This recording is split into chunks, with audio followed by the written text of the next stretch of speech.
Good evening, ladies and gentlemen, and we are now at the penultimate hurdle of Iron Maiden's Senjutsu. And I have a feeling this is probably going to be one of the more controversial opinions I'll be issuing out, because even though this, the Parchment, is the longest song on this album to my knowledge, it's also one that deals with an increasingly very, very dystopian topic. And that is human extinction. Which is kind of funny because, guess what, ladies and gentlemen? I am thoroughly under the belief that it's happening as we speak. I know it's hardly going to be the sort of thing you'll ever actually hear about, because usually, from what I've seen during my 27 years, is that the human, at least the modern day personal collective society, has, at least in the West, has an uncanny ability of leaving things far too late and then acting far too late whenever crises of this scale start to pop about. Now, without wanting to sound like Machiavelli, because I've, at least could say I've lived through a global pandemic during my time, but there is, of course, the possible. Well, I mean, I'm not exactly under the belief, ladies and gentlemen, that the human race is going to become extinct during my time. I can't even believe that. You hear about very powerful men with very trigger fingers ready to push the button. Yet none of that. We've all heard this before. We all heard that they're going to be moving the doomsday clock literally second by second. In fact, Iron Maiden even did a song about this back in '84 called 2 Minutes to Midnight, where they are under the assumption that we are closing in on Armageddon being unleashed and all hell breaking loose. And bear in mind, this was, like I said, in '84, 5 years before the collapse of the Berlin Wall, so it was hardly as if people were not exactly under the duress that they thought everything is fine. But then again, 41 years later, is it right to assume for even a second that there is a solution to any of this? Because right now, ladies and gentlemen, it's not a question of whether or not the Americans or the Israelis or the Afghanistanians or the Chinese or the Koreans. It's not a question of any one of those nations launching nuclear missiles 1,200 miles away, or the thought of a 64-ton megaton nuclear bomb going pop 1 mile over St. Paul's Cathedral in London. It's more down to a population crisis. Sooner or later, ladies and gentlemen, you may remember those living in... I know I'm really going to drag this out a bit, but I think it's worth talking about, because it's one of the first times I've ever actually had the opportunity to openly discuss these feelings of mankind's inevitable destruction, ? Because you may remember, but back in the early 10s, ladies and gentlemen, there was a Channel 4 documentary series called One Born Every Minute, which was literally detailing women who are going into labour, and, well, that's pretty much the show. It was, if you're a fan of women giving birth to babies, then that would be the show for you. Ironically, that's the sort of show that isn't really around anymore, because, and I will be discussing these hopefully later on, like at a shorter date, because I think whilst I have the energy to even discuss a subject of grave importance as this, it is also worth reminding ourselves, ladies and gentlemen, is that, well, guess what? It was our choice. I don't plan on having any children in my time, ladies and gentlemen. I probably don't even plan on not only not getting married, I don't even plan on seeing myself actually being in a actual intimate relationship ever again. But to be honest, I thought I thought this was the sort of thing that had already been decided by the time I was 22, that any hope of actually having any sort of legitimate intimacy was completely gone one way or the other. Not because I didn't want it, but because even then I felt that, well, it wasn't really worth the hassle. Now, with that being said, as someone who has never really been in love, I mean, I love many things. Don't get me wrong, Mr. John. I love, for example, I love my Iron Maiden, and we'll be getting to that very shortly. But is it worth noting, ladies and gentlemen, that, well, what do you guys think? I suppose that's the only way we can really sort of draw this to a close, is that, do you think there is a legitimate concern about a population crisis? Do you think there is an issue with people not actually producing any offspring? Because I know that even as we speak right now, Japan specifically has had something of a population crisis since the turn of the 21st century, 25 years ago. And I don't know about you, ladies and gentlemen, but 25 years of having a population crisis doesn't exactly sound very encouraging, because what steps have been taken to not only ensure that this is rectified, but what on earth are we going to do about it? In fact, how long does it take before this sort of thing spreads throughout the world? Because even celibacy can even be considered a pandemic in itself, because you can't force people to reproduce. You can't force people to have babies for the sake of being babies, for the sake of having babies, because having a baby, having a son or daughter, is a lifetime responsibility that I think too many people are starting to realize that it's too much to handle. But we'll wait and see. But with that being said, now we come to Iron Maiden's The Parchment. Listening to Iron Maiden till the end of the earth? Well, I could think of worse ways of going out. So, let's go.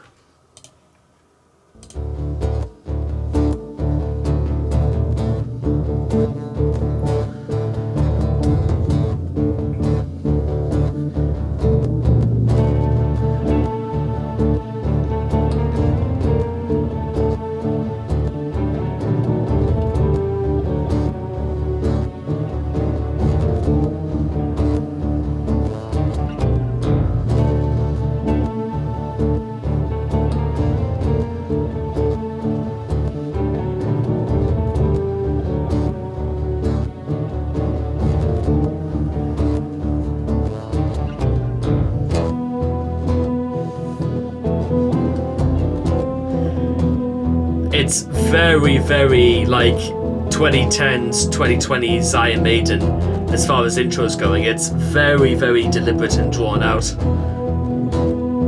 It's like Nomad Part 2,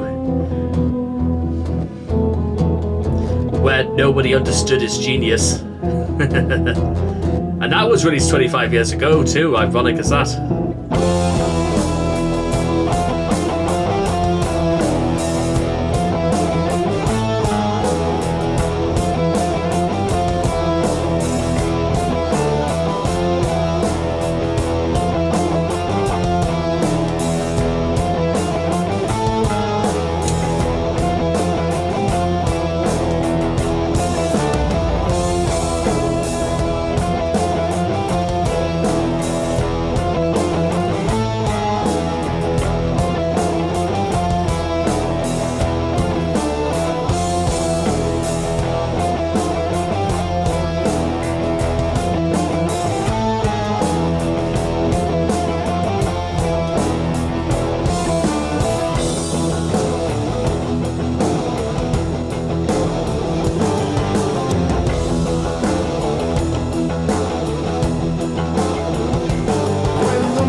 is not a sin. Gallant king, we bow to him. Fierce as wolf with a leopard skin. Dark and bitter, deep within. Invader punished with his life. Vanquished in the morning. Sea of blood in light divine. Unholy reverence enjoyed. Intoxicated with the hell. Mad immortal sickness dwells. Savage beasts, truth and age. Assembled here to butcher blades. Smoke has darkened in the air. Smell of death and deep despair. Wilderness, a tyrant dream. Sell your soul, not give them power. Slay upon the imperial crown. Witness now the witching hour. Bound himself to oath and king. Such loyalty, a strenuous thing. Youth of agony still burn. Shedding parents' blood. Little slave, enemy. For this crime, treachery. Drinking from your cup of wisdom true. Many men will follow you. Now an army is raised. And our gods, they be praised. Death is but a guilt, and it shall be no more than we will pledge. We are ready to believe. The prodigal has returned. Give us our own revenge. With the power he learned, we will burn the same again. A betrayal of angels in a foreign land. A revenge for the merciful destiny at hand. Follow those who have written in the sand will be told that the same will happen, searching for gold. Like a fire in the sky, I can feel strength return. Heading for afterlife, meet me there.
Wow.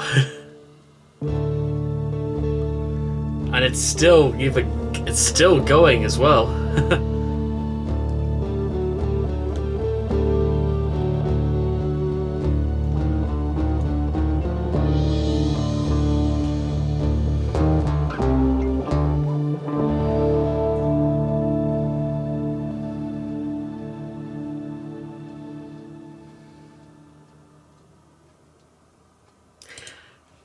Now, I was agonizing for quite a long time, ladies and gentlemen, as this began, as to know whether or not my earlier statement about this being a song about extinction. I was agonizing for a long time as to whether or not that was even a pseudo-accurate thing to say, because it's sort of like a couple of different ideas sort of like put into one. The first big idea outside of the whole extinction thing is that they talk about prodigal son. So is this meant to be sort of like a pseudo a pseudo telling of the prodigal son left his home when he thought he was ready, turns out he wasn't, and returned with open arms, saying that my son is he was lost and now he is found? Or is there meant to be some sort of bizarre, because this honestly is a very, very subjective piece, right? The song in itself, and the impression I got with why I went with the whole extinction perspective was in lines like "Sea of blood in light divine, unholy reverence enjoyed, intoxicated with their hell, man immortal sickness dwell, savage beast troops engage, assembled here to butcher blades, smoke has darkened in the air, smell of death and deep despair. Global warming, all-out war, bloodshed, and we get torn apart by monsters of our own making. Like, will technology be the end of us all? We built it to serve us, but what happens when we serve it? We are, in fact, relatively serving it now. Because I actually saw one of those compilations a couple of days ago, ladies and gentlemen, about people panicking when TikTok got banned in several major countries. And we can't forget, ladies and gentlemen, that TikTok is also a valuable source of income for quite a lot of people. And what did they do wrong to deserve this? Well, I'm not saying all of them are perfect, don't get me wrong, but many of them are just doing it it's just a job to them. And you know what? If that's how it is, then who are we to start saying that they're in the right or in the wrong for using it? You know what I'm saying? And then, of course, like it brings in things like political deception and even political intrigue, that it's only those at the very top who are concerned with apparently what goes on at the bottom line. But then again, what does the Senate or the Supreme Court actually know about what goes on at the bottom line? What does any member of the Supreme Court, have they actually ever been outside? Have they actually stepped foot outside of the courts before? Have they actually ever seen anything less than the House of Representatives?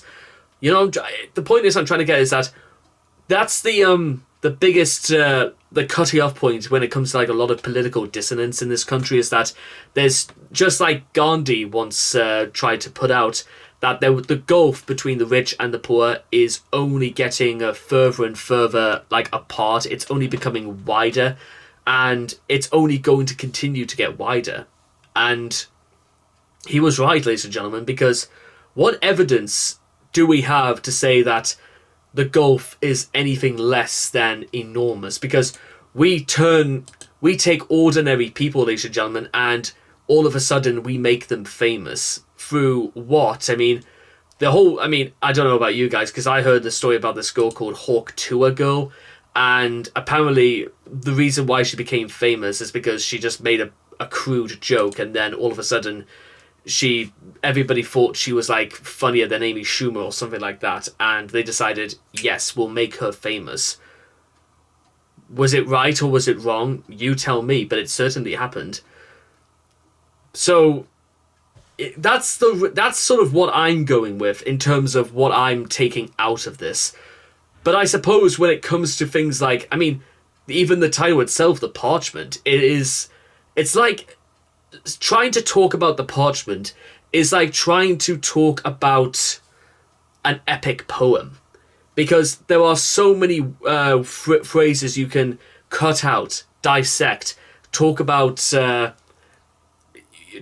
from a musical perspective, and you could talk about how I made references to things like Nomad and how it seems as though this is the culmination of his lifetime of wandering the earth, and how yet nobody understood his genius, because the extent of his genius seems to go on and on and on about how mankind or life on this earth right now has become spiraling so heavily out of control that we don't know what we're living for, we don't know what we're even dying for.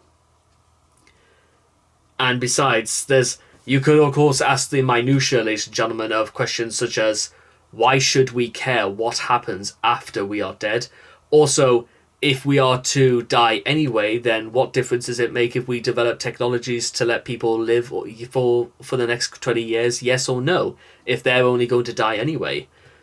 But of course, you do have to argue very, very strongly that this is countenance to the dignity of life and the sanctity that everybody deserves to live a happy life. Not just what goes on between me and you, but people in countries that there is seemingly no hope.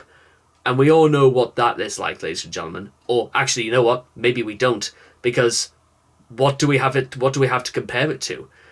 How many of us have ever had to struggle to get clean water? How many of us have had to hold dying siblings, babies, our own parents at our arms because we know we can't feed them, because we have nothing to feed them with, and we have nothing to buy to feed them? Honestly, I think, you know what I might possibly have to think about? And I don't normally do this, but I might one of these days return to the Parchment, because I want to talk about this as comprehensive and as extensive as I can possibly do, because I don't think, even in the 25 minutes we've been here, I've even conveyed even 1/10 of what the Parchment is, because this low-key might be one of the most complex and one of the most most cryptic Iron Maiden songs I've certainly ever come across.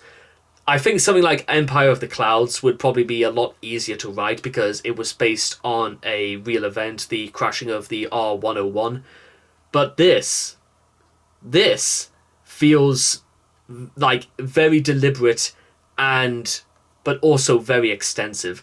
And I couldn't imagine how long it would have taken Steve Harris to come up with this, or even as something of a recurring theme on Senjutsu is that there's low-key minimum 6 verses per song, which is, I honestly get the impression that this entire album doesn't play almost like an album anymore. It plays almost like something that belongs in a museum, almost like a document, as though there was something like legitimately rather poignant, that there's something to like those like scholars and scientists and historians who actually have to check out the Doomsday Book, the physical copy, which they have to take out at absolute zero, and they have to have like a team of specialists in white gloves have to meticulously turn over the page, because you're turning over a near 1,000-year-old historical document. That's what Iron Maiden have done. They've created a historical document. They've created something that we probably might have to come back to many, many years, and we'll have to say, you know what? They were right all along. What they were right about, or rather, were they right all this time and we just chose to ignore it, about many other things, but we'll still come out with ways to say they were wrong because we can't accept it. That's also a big thing about this world, ladies and gentlemen. We can't seem to really accept when it's staring us in the face. But look forward to seeing that at some other point, ladies and gentlemen, because right now There is still one more song to go on Senjutsu, but I honestly can't believe it, how massive this turned out to be. So with all that being said and done, I hope all of you guys enjoyed the Parchment by Maiden, and I cannot wait to see all of you guys again in the next video. So take care, and bye-bye for now.